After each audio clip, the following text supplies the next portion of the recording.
കള്ളുകുടിച്ചാലും വ്യഭിചരിച്ചാലും പലിശ തിന്നാലും വഞ്ചിച്ചാലും എന്തു പാപം ചെയ്താലും നമ്മുടെ റബ്ബ് പുറത്തു തരും. അല്ലാഹു ഗഫൂറ, അല്ലാഹു റഹീമ.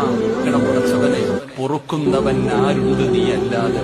അല്ലാഹ് നിന്നെപ്പോലെ പുറത്തു തരുന്ന ഒരാൾ ഈ ലോകത്താരാ? അല്ലാഹ് 100 കൊല ചെയ്തവന് പുറത്തു കൊടുത്തു.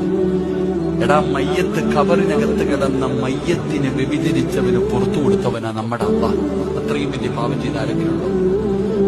അവന് പോലും പുറത്തു കൊടുത്തവനാ അല്ലാഹ്. സ്വന്തം മക്കളെ ജീവനോടെ കുടിച്ചുകൂടിയവർക്ക് പുറത്തു കൊടുത്തവനാ നമ്മുടെ റബ്ബ്.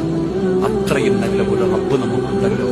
ആ റബ്ബിനോട് പറ, പൊറുക്കന്റെ പാപം സ്വീതി വെറുക്കാതെ പൊറുക്കുന്നവൻ ആരുണ്ട് നീ അല്ലാതെ? അല്ലാഹുവിനോട് പറയണം, ഇഹലോക ആർഭാടങ്ങൾ എന്നെ വലച്ചതാ, നഫ്സെന്നെ ഉന്തി തള്ളി വിട്ടു ചതിച്ചതാ. അല്ലാഹുവേ, ഈ ദുനിയാവ് കണ്ടപ്പോ വീണുപോയി റബ്ബേ, എന്റെ നഫ്സ് പറഞ്ഞിട്ട് ചെയ്തു പോയതാ അല്ലാഹ്. അല്ലാഹുവേ, അല്ലാതെ ധിക്കരിച്ചല്ല റബ്ബേ നിന്നെ. അല്ലാഹ്, നീ കണ്ടാൽ ഒരു ചുക്കും എനിക്കില്ലാതെ പറഞ്ഞിട്ട് ചെയ്തതല്ല അല്ലാഹ്, പറ്റിപ്പോയി റബ്ബേ. അല്ലാഹ്, നീ കാണുന്നുണ്ടെന്ന് എനിക്കറിയാം, എന്നിട്ടും ചെയ്തത് അഹങ്കാരം കൊണ്ടൊന്നുമല്ല, പറ്റിപ്പോയി തമ്പുരാനെ, എനിക്കത് പുറത്തുതായെന്ന് അല്ലാഹുവിനോട്